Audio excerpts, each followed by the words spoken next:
Isaías, capítulo 40, versículos 10 ao 15 e depois do 21 ao 31. Versos 10 ao 15. O soberano, o Senhor vem com poder. Com seu braço forte ele governa. A sua recompensa com ele está e seu galardão o acompanha. Como pastor ele cuida do seu rebanho, com o braço ajunta os cordeiros e os carrega no colo.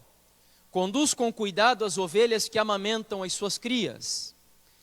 Quem mediu as águas na concha da mão, ou com o palmo definiu os limites dos céus?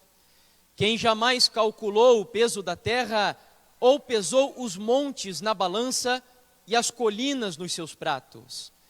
Quem definiu limites para o Espírito do Senhor, ou o instruiu como seu conselheiro?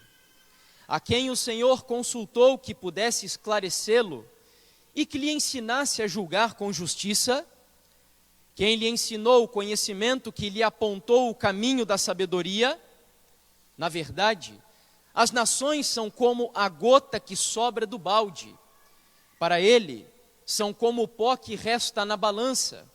Para ele, as ilhas não passam de um grão de areia.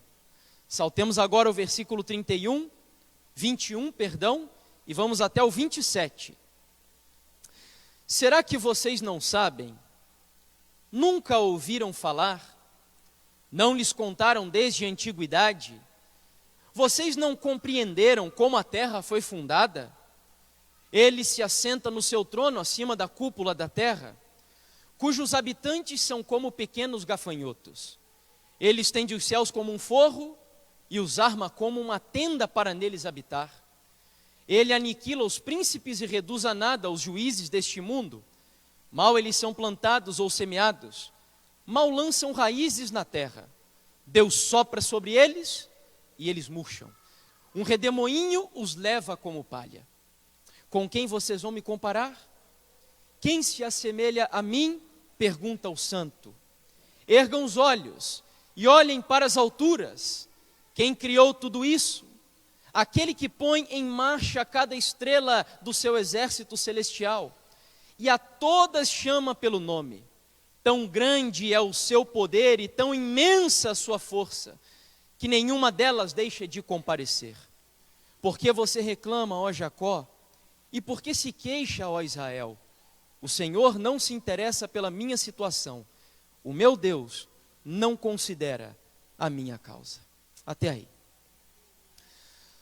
As palavras que nós acabamos de ler foram primeiramente dirigidas aos judeus que viviam sob o reinado de Uzias, Jotão, Acás e Ezequias. Os quatro eram reis do reino de Judá. O ministério de Isaías se cumpriu mais ou menos entre os períodos de 739 a.C. até o ano de 686 a.C. Para nos situarmos um pouco melhor na história, foi a época do apogeu do reino da Assíria, um reino importante, relevante, por toda a sua influência na história do mundo. E a Assíria tem também uma participação grande na história do povo de Deus, uma vez que no ano 722 a.C., o reino de Israel, onde habitavam as 10 tribos de Judá, ou melhor, as 10 tribos de Jacó, caíram nas mãos do rei da Assíria. Agora, falando sobre o povo de Deus, as características do povo nessa época era de grande prosperidade material. Só que enquanto o povo prosperava materialmente, espiritualmente o povo estava em declínio, estava em ruínas.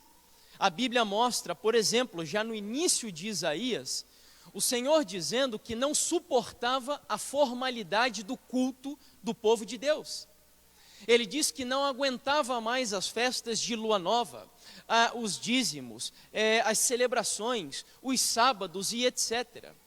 Ou seja, a Bíblia mostra que havia muita formalidade entre o povo de Deus. Além disso, o povo de Deus também era injusto. Os que eram ricos oprimiam o trabalhador. não cuidavam do órfão e da viúva. Também havia entre o povo de Deus imoralidade sexual e profunda idolatria.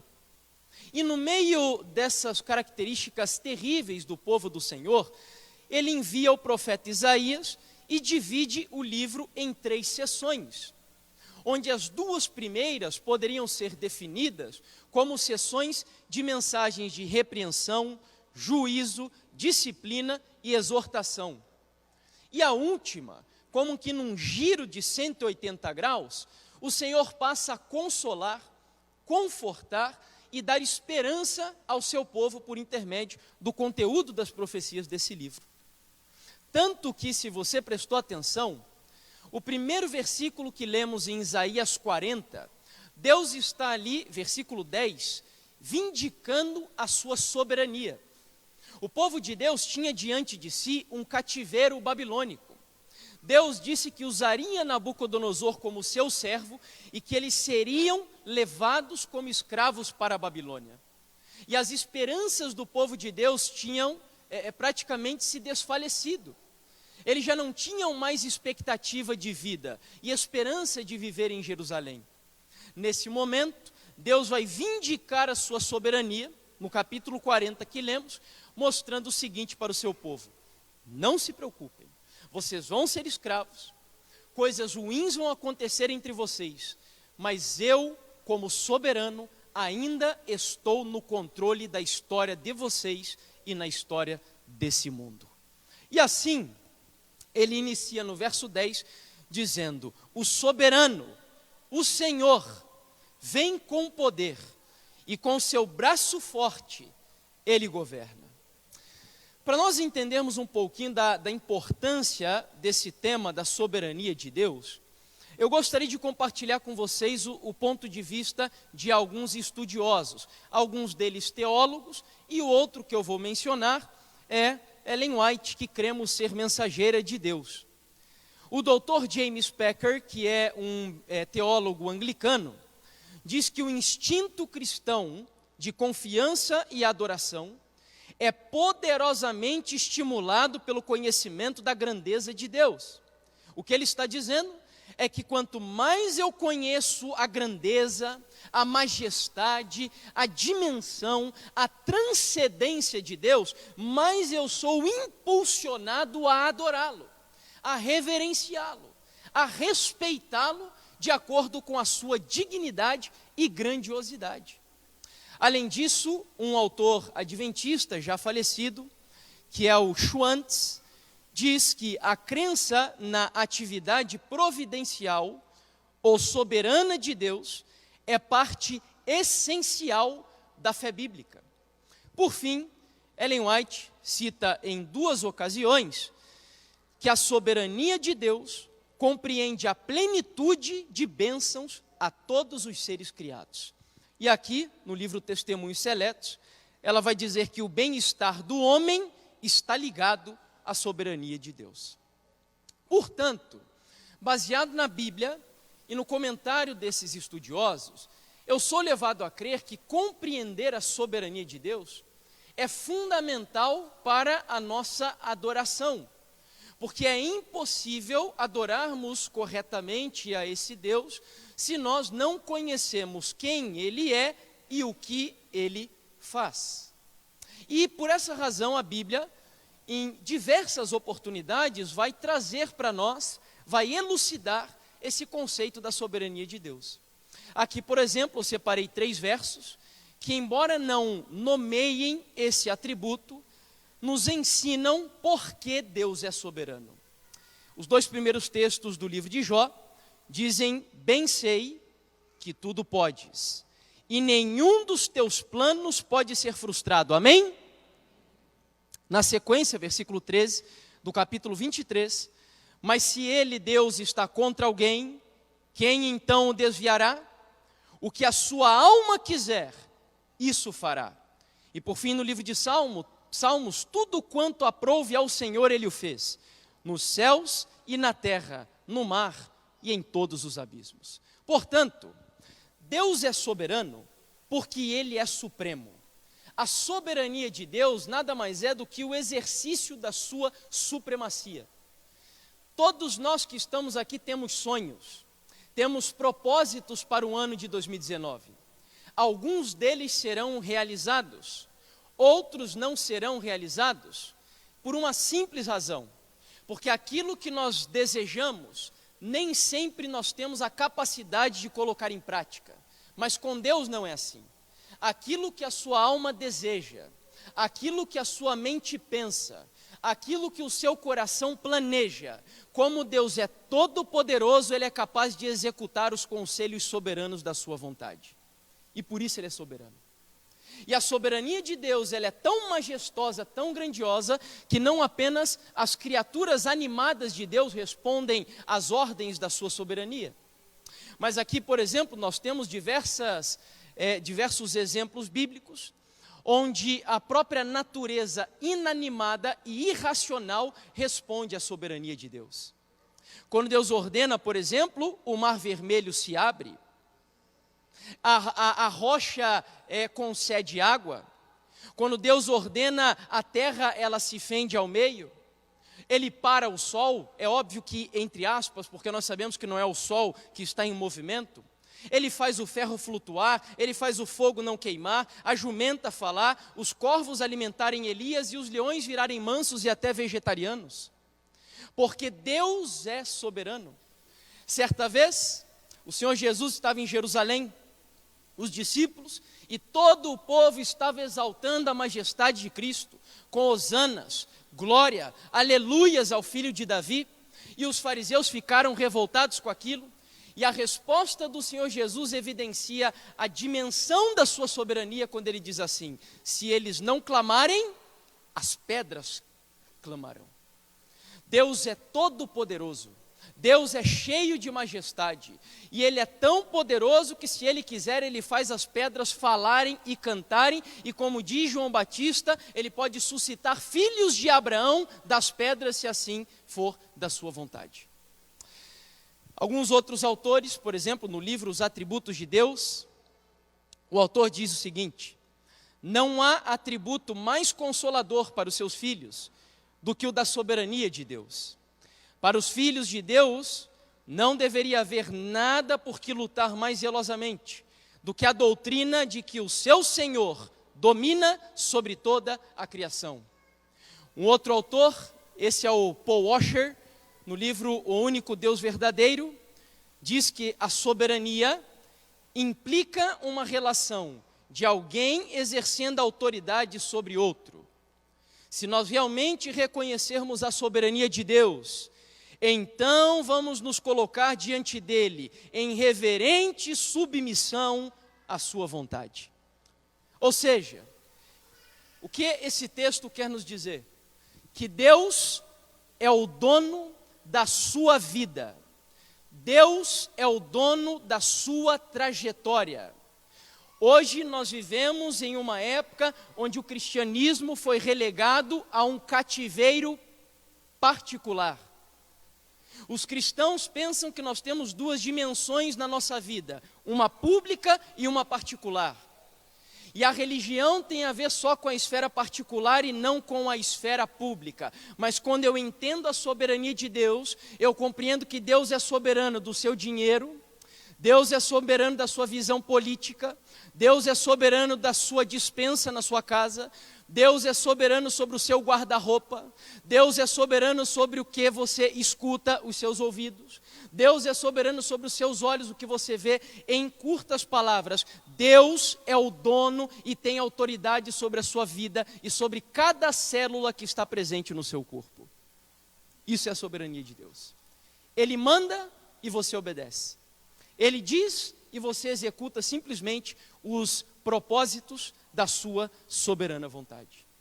O grande problema é que, muito provavelmente, de todos os atributos de Deus, e esse tema tem falado assim muito forte ao meu coração desde o início do ano passado, eu tenho sido tocado pelo Espírito Santo a estudar sobre os atributos de Deus. Eu creio que o grande problema da igreja contemporânea, de nós termos assim mais de 30 mil igrejas cristãs, é fruto da igreja não conhecer a Deus. E quando a igreja não conhece a Deus, nós temos um caminho perigosíssimo. É por isso que nós vemos o mundo, por exemplo, audacioso, chamando ao nosso Deus muitas vezes de o cara lá de cima. Ou Armandinho, como dizia, falando do nosso Deus, dizendo como se Deus fosse um moleque apaixonado, sentimentalista, dizendo que quando Deus te desenhou, Ele estava namorando. Ou então, como no ano passado, Daniela Mercury e uma outra transexual, que eu nem sei quem foi, dizendo que Jesus é travesti, bicha ou homossexual. Quando eu vejo um mundo que tem a audácia de blasfemar contra o nosso Deus, eu não coloco isso na conta do mundo. Eu acredito que o mundo blasfema contra Deus porque a igreja tem dado um exemplo equivocado de quem é Deus, e por essa razão o mundo não teme ao nosso Deus. E assim sendo, creio eu que de todos os atributos de Deus, a soberania é aquele que o diabo mais odeia. E odeia porque se ele reconhece a soberania de Deus, ele tem que reconhecer que ele não faz nada sem que Deus autorize que ele faça. Ele até pode tolerar que você diga que Deus é santo. Ele até pode suportar que você diga que Deus é amor. Mas dizer que Deus é soberano é como se ele estivesse entregando o jogo, ou seja, eu não tenho poder para fazer o que eu quero, porque no final das contas, quem autoriza ou não o que eu faço é Deus. E assim sendo, ao longo aí da nossa idade mais contemporânea, creio eu que Satanás dá uma ideia filosófica para um dos grandes expoentes da pós-modernidade, que seria responsável por tirar realmente Deus do seu trono e da sua soberania. Nietzsche. E Nietzsche, no livro Assim Falava Zaratustra, ele apresenta esse conceito que em alemão se diz, eu acho que é assim, Übermensch. E Übermensch seria o conceito do super-homem. Ou seja, o homem alcançou um nível de intelectualidade, de racionalidade, de cientificismo tão alto que nós não precisamos mais do mito judaico-cristão na nossa vida. Como disse o Felipe Neto, que tem influenciado muitos jovens da nossa igreja, é um youtuber famoso da internet, e eu advirto aos pais que tenham muito cuidado com o que vocês deixam os seus filhos assistirem.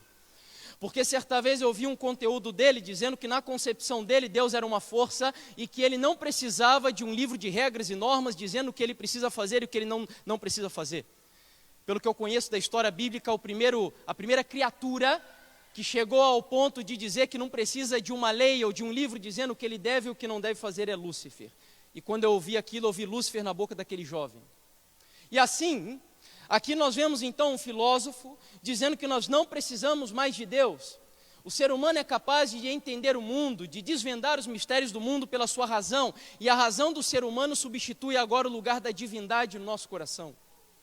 E assim ele declara, nesse mesmo livro, como o ser humano cresceu a ponto de chegar ao divino, digamos assim, ele declara as famosas palavras dizendo: Deus está morto.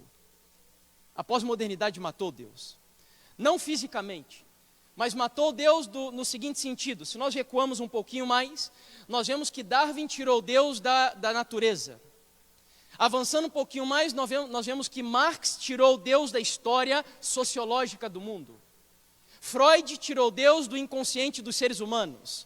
E finalmente Nietzsche simplesmente declara aquilo que o diabo gostaria que acontecesse, ou seja, como Deus foi removido de todo o seu trono de glória, Deus morreu. Nós não precisamos mais desse Deus judaico-cristão. Uma outra evidência da luta que a nossa cultura tem mantido para remover Deus do seu trono soberano é essa frase. Essa frase que muitas vezes é repetida por pessoas da igreja, dizendo: meu corpo, minhas regras. Mas essa é uma frase diabólica, herética e antibíblica. Porque na teologia desenvolvida pelo apóstolo Paulo, o meu corpo pertence a quem na realidade? A Deus. Ou seja, quem manda no meu corpo não sou eu. Eu não posso furar o meu corpo se eu quiser, fazer uma tatuagem se eu bem entender, ou abortar dependendo da minha boa vontade. Não, a Bíblia diz que Deus é soberano sobre o meu corpo, porque o corpo dos seres humanos é o templo de quem? Do Espírito Santo de Deus. Tem uma filósofa judia chamada Hannah Arendt, que diz que um dos grandes problemas da pós-modernidade é justamente chegar à conclusão de que o ser humano nunca vai precisar se assentar num trono diante de Deus para dar satisfação daquilo que ele faz e não faz na sua vida. E assim sendo, a nossa cultura atual tem tirado Deus do seu trono. Para quem esteve estudando na escola sabatina hoje, nós vimos um pouco sobre a soberania de Deus ali entronizado, uma coisa gloriosa, uma apoteose no reino dos céus, e a nossa cultura tem tirado Deus do trono do universo. Para a gente avançar um pouco, Ellen White diz que os homens são tão persistentes em excluir a Deus da soberania do universo, que degradam ao homem e o despojam da dignidade de sua origem. Ou seja, como o diabo odeia Deus, ele faz o homem declarar que veio de micróbios e macaco e não reconhecer que nós viemos das mãos soberanas de um Deus todo-poderoso e feitos à imagem e semelhança dele. Além disso, no livro Com Vergonha do Evangelho, o pastor John MacArthur diz que não existe doutrina mais desprezada pela mente natural do que a verdade de que Deus é absolutamente soberano. O orgulho humano odeia a ideia de que Deus a tudo ordena, a tudo controla e reina sobre todas as coisas. Para esclarecer um pouquinho melhor isso para você, Lutero certa vez chegou para Erasmo de Roterdã, que era um cristão humanista do século XVI, e ele disse assim: Erasmo, as suas ideias sobre Deus são demasiadamente humanas. E é o problema que eu acredito que a igreja cristã vive hoje. E aí eu uso esse exemplo aqui para ajudar a gente a entender melhor o que eu quero dizer. Nós vemos hoje muitos bonequinhos de Jesus, para ajudar as crianças a entenderem melhor as historinhas bíblicas. Mas o grande problema é que nós adultos temos praticamente convertido Jesus em um boneco. Eu, quando era criança, não gostava muito de carrinho, eu gostava de boneco. E aí eu tinha lá numa caixa vários bonecos. Tinha boneco do Dragon Ball Z, Cavaleiros do Zodíaco. Eu era bastante viciado em desenho japonês e eu brincava muito com os bonecos. E o boneco, você faz com ele o que você quiser. Você manipula o boneco. Você levanta o braço dele quando quer. Quando você enjoa dele, joga ele dentro da caixa. E quando você lembra dele de novo, você pega. E o que eu quero dizer com isso? Que é mais ou menos assim que nós temos tratado esse Deus soberano. É como se Deus pudesse ser manipulado por nós como um boneco. Quando eu preciso dele, eu tiro ele de dentro da caixa, mas ainda assim para manipular os seus braços, de acordo com a minha vontade, e não de acordo com a vontade do Todo-Poderoso. Agora se segurem aí na cadeira, porque tem dois textos aqui bastante fortes sobre esse problema que eu estou compartilhando. Um deles no livro Conhecimento de Deus, dizendo assim: hoje em dia, é dada grande ênfase à ideia de que Deus é pessoal. Mas esta verdade é de tal modo enunciada que nos deixa a impressão que Deus é uma pessoa do mesmo tipo que nós, fraca, inadequada, ineficiente e um tanto patética, mas este não é o Deus da Bíblia. Ou seja, o ser humano evidencia tanto hoje que Deus é amor, Deus se fez homem, a imanência de Deus, que muitas vezes ignora sua transcendência. Isso é um grande problema. A perda de equilíbrio vai gerar conclusões equivocadas sobre o caráter de Deus. O autor A.W. Pink, ele vai ainda ser mais agressivo, dizendo assim: o Deus deste século XX, ainda no século dele, não se assemelha mais ao soberano supremo das Escrituras Sagradas, do que a bruxuleante e fosca chama de uma vela se assemelha à glória do sol ao meio-dia. O Deus de que se fala atualmente no púlpito comum, comentado na escola dominical, ele não era adventista, era puritano, em geral, mencionado na maior parte da literatura religiosa da atualidade, e pregado em muitas das conferências bíblicas assim chamadas, é uma ficção engendrada pelo homem, uma invenção do sentimentalismo piegas. Os idólatras do lado de fora da cristandade fazem deuses de madeira e de pedra, enquanto que os milhões de idólatras que existem dentro da cristandade fabricam um Deus extraído de suas mentes carnais. Quando eu li esse texto, eu quase caí de costas. Ele é duro. Eu costumo comparar o cristianismo hoje com os gregos no passado. Os gregos, como eles eram extremamente carnais, e eles queriam dar vazão às suas carnalidades, quando eles viam lá, por exemplo, o grego gostava muito de vinho. Então, para justificar o uso do vinho, eles criavam o deus do vinho. Como eles gostavam de sexo, eles criaram também o deus do sexo. E assim eles criaram um deus para cada tipo de paixão que eles tinham. É mais ou menos o que ele está querendo dizer aqui. Mas depois dessa longa contextualização, eu gostaria agora de voltar com vocês lá para Isaías capítulo 40. E nós vamos mostrar que no meio dessa complicação cultural, já na época de Isaías, mas também para o nosso tempo, o Senhor vai começar a declarar quem Ele é. Então agora imagine o seguinte, imagine que Deus está aqui na igreja de Juvevê, e eu creio que Ele está aqui. E o Senhor vê as nossas dificuldades culturais. Ele vê que para muitos de nós Ele foi tirado do seu trono soberano. Então agora Ele vai diante da igreja do Juvevê dizer quem Ele é. E a primeira declaração que Ele vai fazer é mostrar a sua soberania na criação. Versículos 12 e versículo 22. Leiamos novamente. Versículo 12. Quem mediu as águas na concha da mão, ou com o palmo definiu os limites dos céus? Quem jamais calculou o peso da terra, ou pesou os montes na balança e as colinas em seus pratos? Agora vai ao versículo 22. Ele se assenta no seu trono, acima da cúpula da terra, cujos habitantes são pequenos como pequenos gafanhotos. Ele estende os céus como um forro e os arma como uma tenda para neles habitar. Vamos lá. Primeiro, a Bíblia diz que Deus mede as águas na palma da sua mão. Eu li esse texto e eu tive a curiosidade de, na hora, eu estava na cama preparando ali as coisas, e aí eu fui na cozinha da minha casa. Eu abri a torneira da cozinha bem pouquinho e deixei a torneira gotejando. Eu estendi a concha da minha mão para medir quantas gotas caberiam na concha da minha mão. E quando chegou na 10ª gota, já estava vazando. Aí ainda não contente, pensando, né, a gente ser humano gosta sempre de não, mas eu acho que eu consigo mais. E aí eu juntei as minhas 2 mãos e coloquei bem apertada. E coloquei debaixo da torneira. 70 gotas, já é bastante já, né? 70 gotas, aí começou a cair da minha mão. Aí eu fui na internet fazer uma pesquisa e descobri que em 1 litro de água, você tem cerca de 20.000 gotas em 1 litro de água.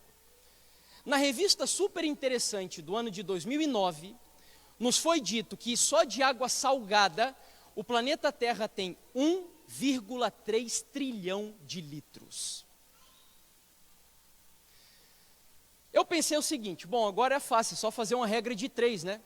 1 litro de água, 20.000 gotas. 1,3 trilhão de litros, quantas gotas será? Eu fiquei com medo de ficar maluco e larguei o negócio lá do jeito que estava.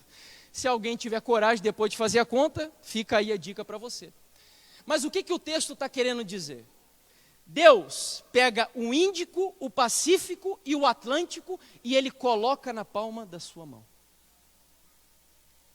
O que Ele está querendo dizer com isso? Você entende o meu tamanho? Você consegue compreender a minha magnitude, a minha magnificência, quão gigante eu sou? Além disso, o texto também diz que com um palmo, Ele definiu os limites do céu.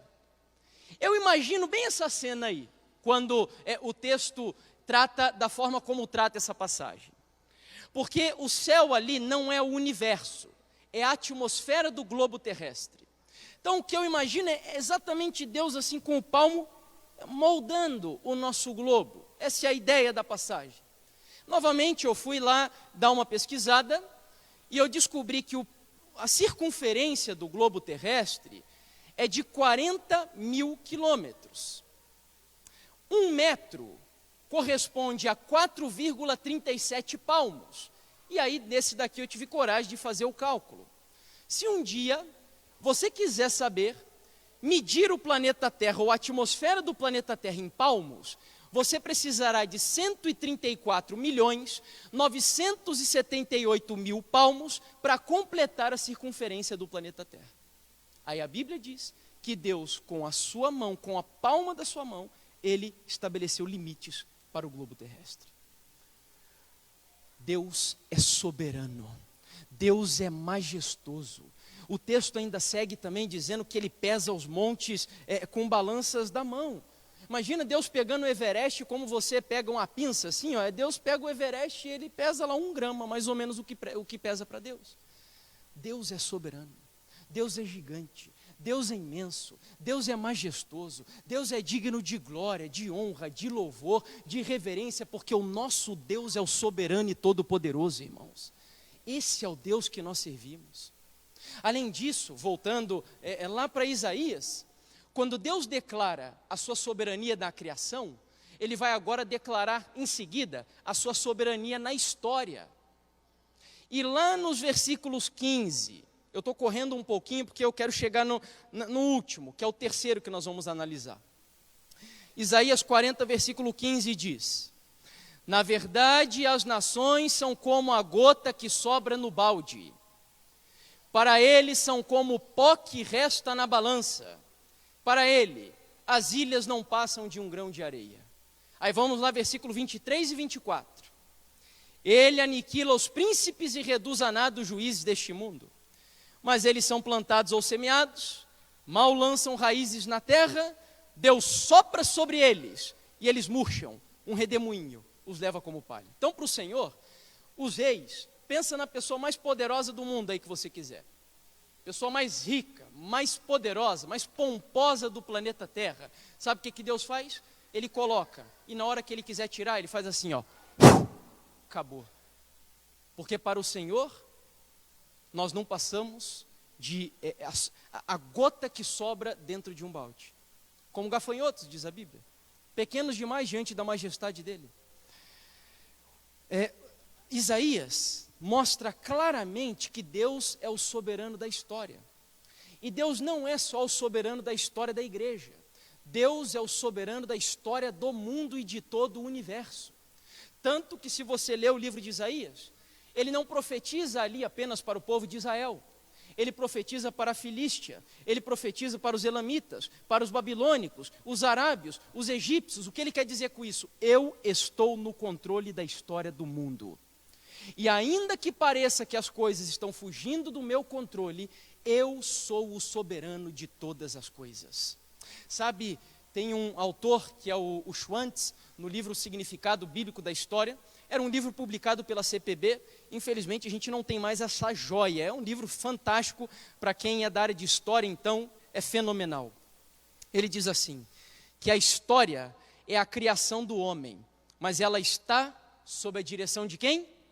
De Deus. Para você entender talvez isso um pouco melhor, é como uma orquestra. Nós temos aqui uma orquestra. Aqui a gente não tem exatamente um maestro, mas na orquestra quem toca a música são os instrumentistas. São eles que vão fazer a música ser tocada. Mas os instrumentistas, eles são conduzidos por um maestro. É o maestro que dá o tom, é o maestro que coordena, é o maestro que manda tudo. Portanto, na história do universo, nós fazemos história, mas nós fazemos história pela coordenação e soberania e majestade do nosso Deus Todo-Poderoso.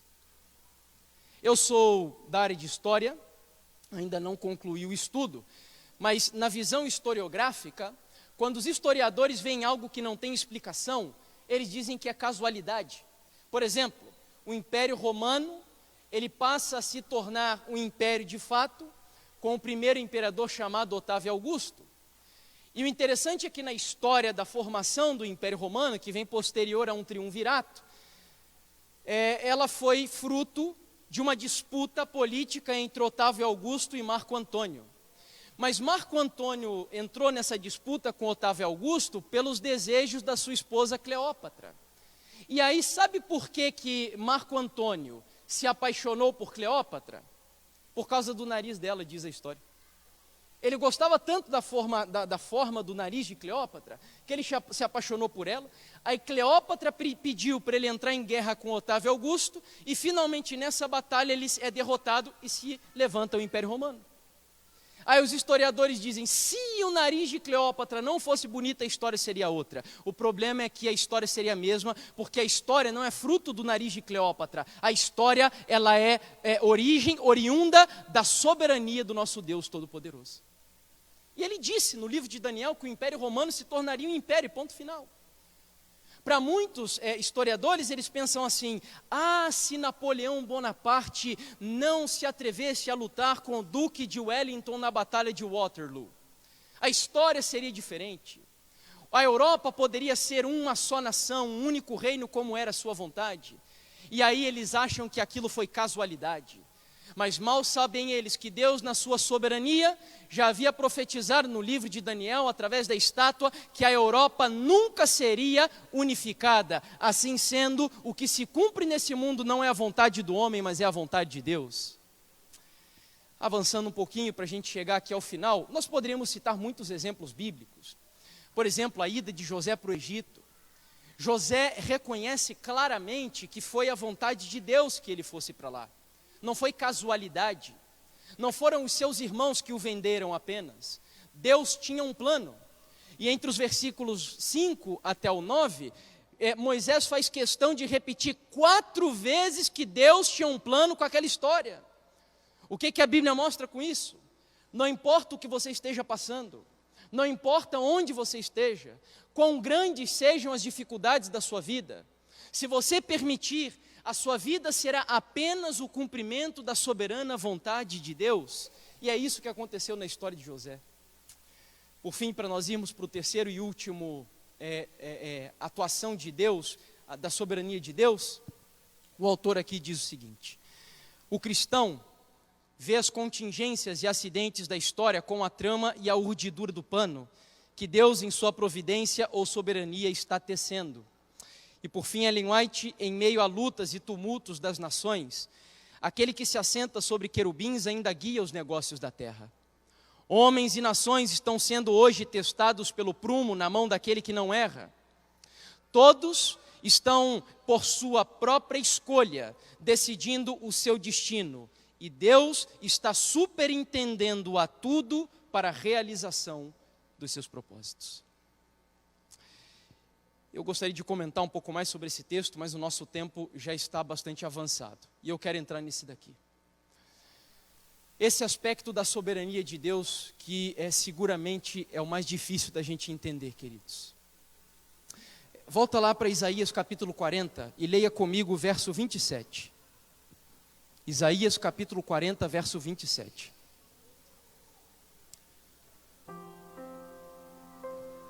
Por que você reclama, ó Jacó?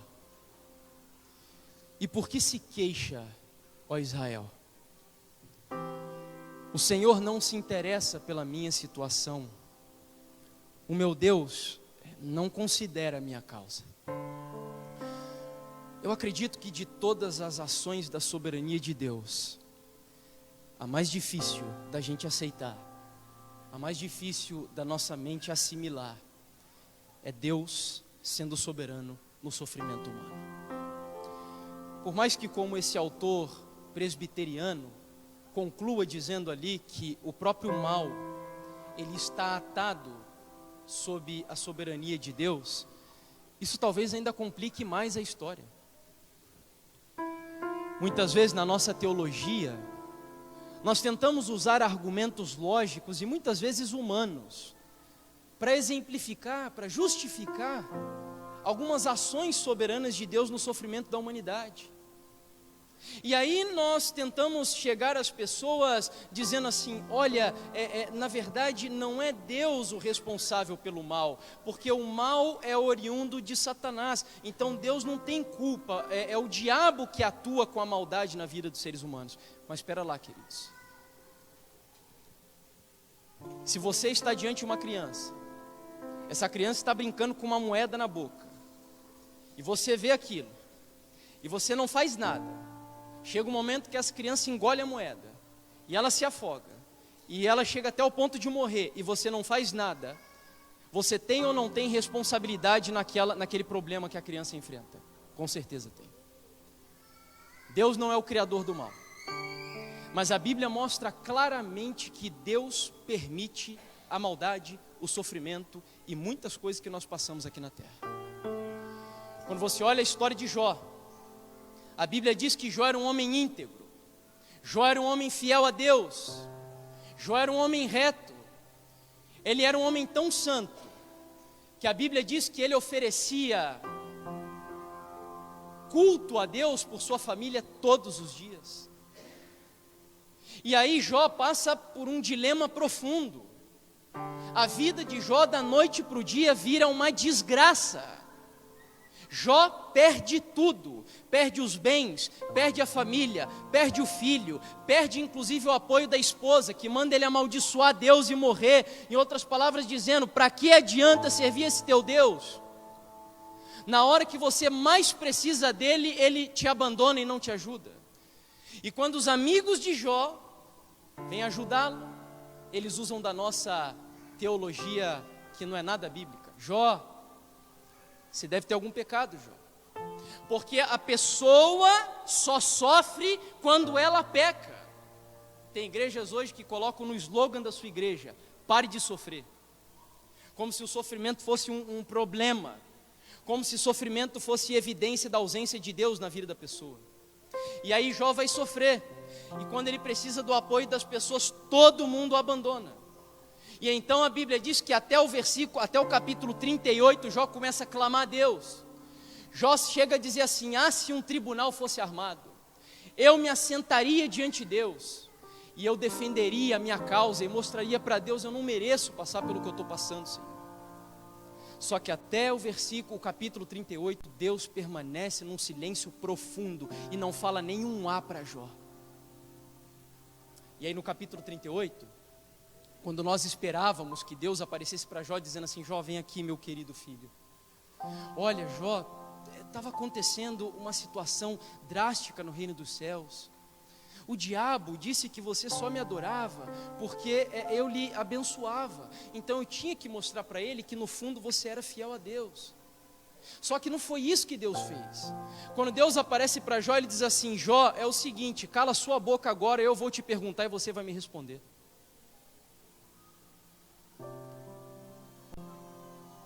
Aí quando você vai para a história de Sadraque, Mesaque e Abednego, é outra coisa.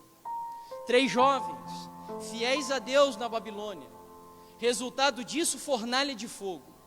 Eles entram no fogo e Deus os protege ali. Deus não permite que eles sofram.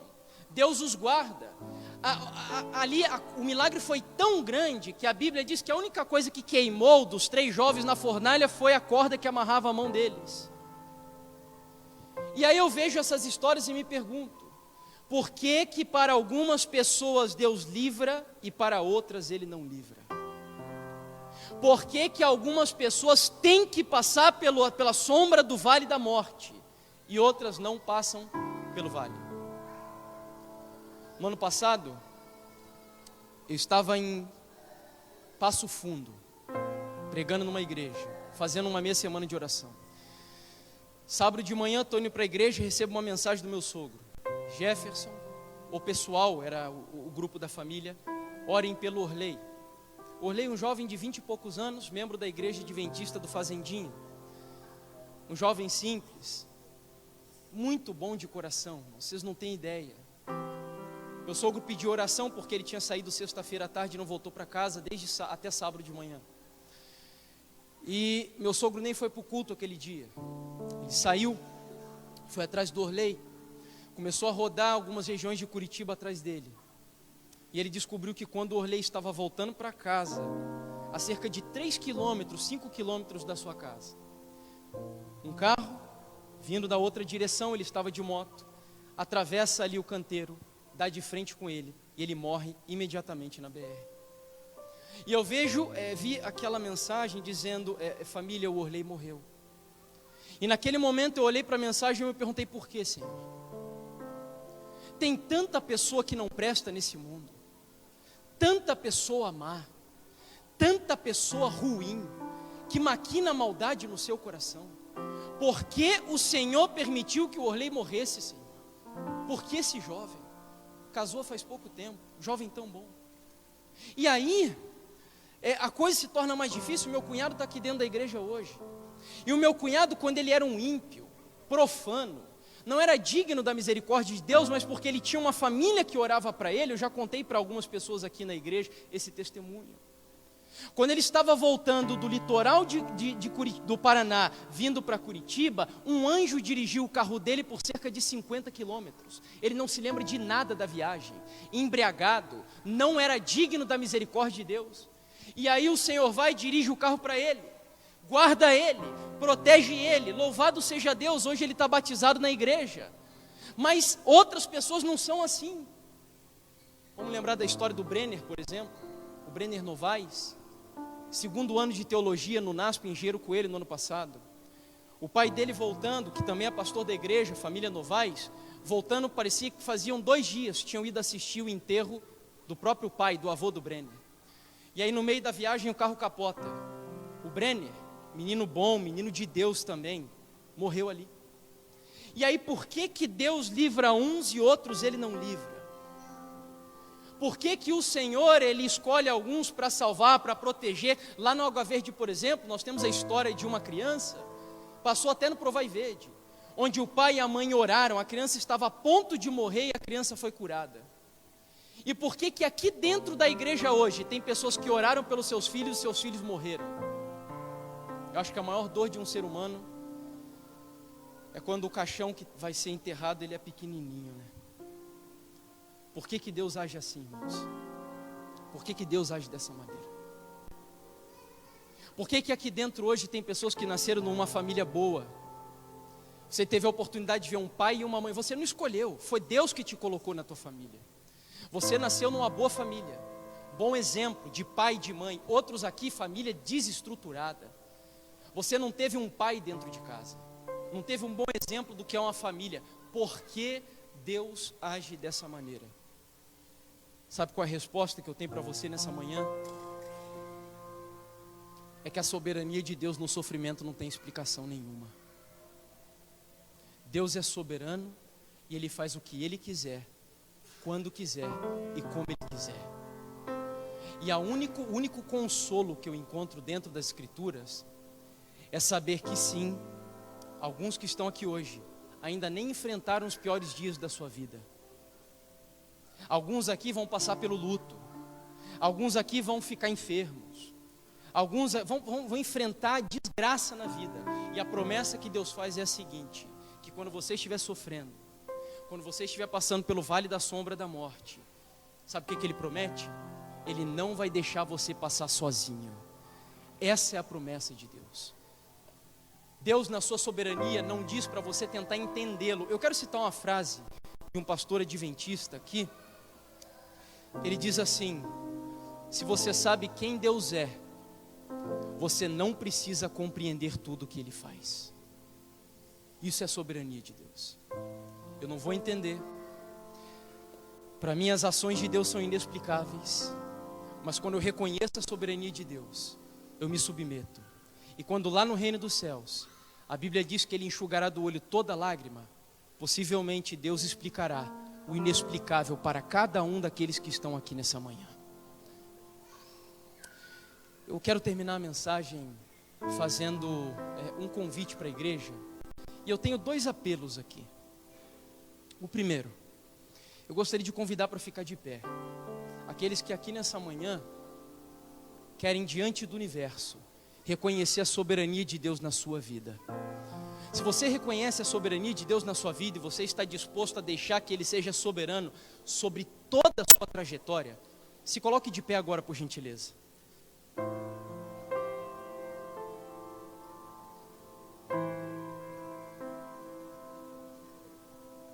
Meu segundo apelo, ele é um pouco mais particular, porque eu quero orar por essas pessoas aqui.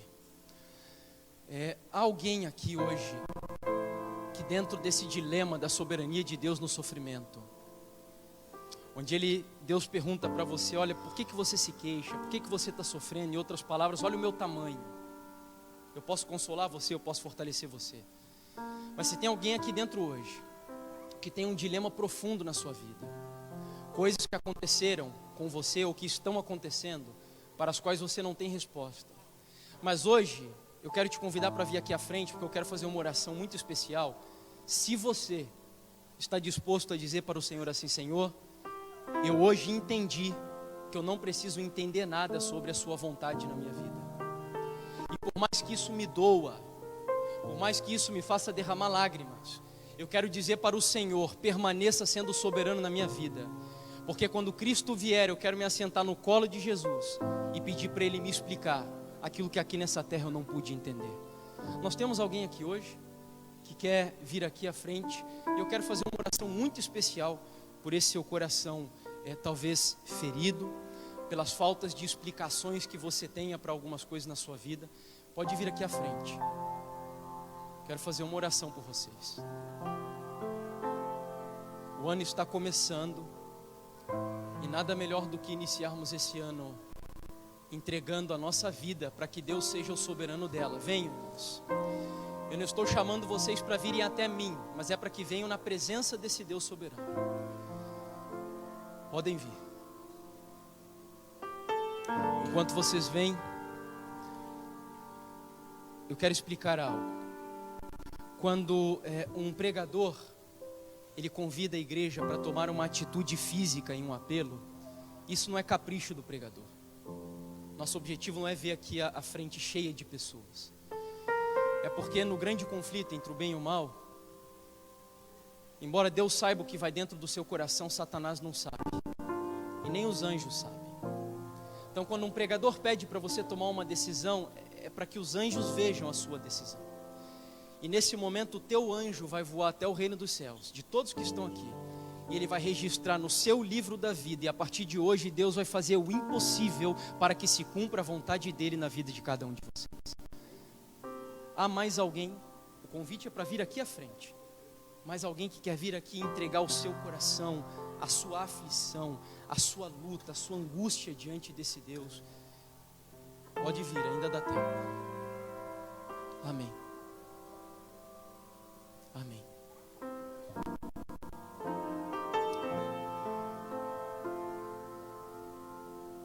Quero convidar a igreja para fechar os olhos, e você vai fazer uma oração agora. Uma oração de 20 segundos. E você vai dizer para Deus o que dói, e você vai dizer para Ele que você não precisa de explicação, mas que você espera o amparo e o conforto dEle, até que Jesus Cristo venha. E para os demais, se entreguem a Ele reconhecendo a sua soberania. 20 segundos. Feche os seus olhos e vamos orar.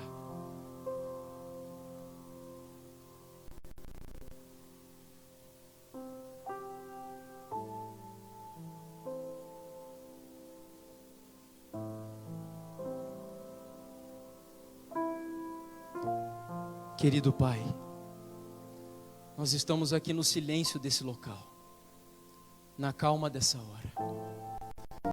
Lágrimas estão sendo derramadas, Senhor, lágrimas de dor, lágrimas de sofrimento, lágrimas que só o Senhor sabem o que elas custam ou custaram. Mas nessa manhã eu quero pedir a presença do Deus Todo-Poderoso aqui nesse templo, e que o Senhor estenda a tua mão, a mão que cabe os oceanos, para que o Senhor recolha cada uma dessas lágrimas que estão sendo derramadas.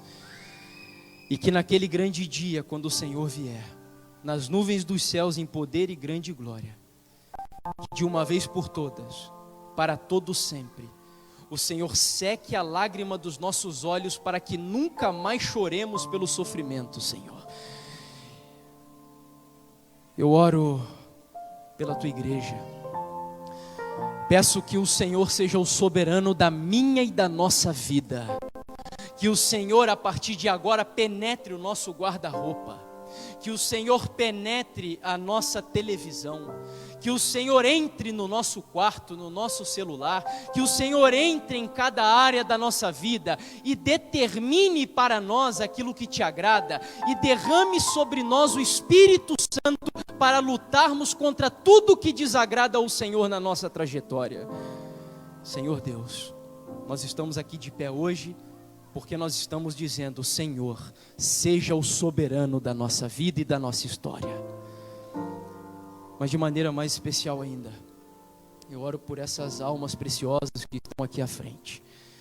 Que o Senhor os console, que esse braço forte se estenda para lhes ajudar, e que no momento da dor e do sofrimento, que quando a fé desfalecer, que a tua mão se estenda, e que eles sejam levantados pela tua soberania, e que ao passar pelo vale da sombra da morte, que eles passem sendo carregados pelo Senhor Deus dos exércitos, e que nada, nem que o céu caia sobre a cabeça deles e sobre a minha cabeça, que nada nos faça desacreditar que o Senhor é todo-poderoso e o soberano de todas as coisas do universo.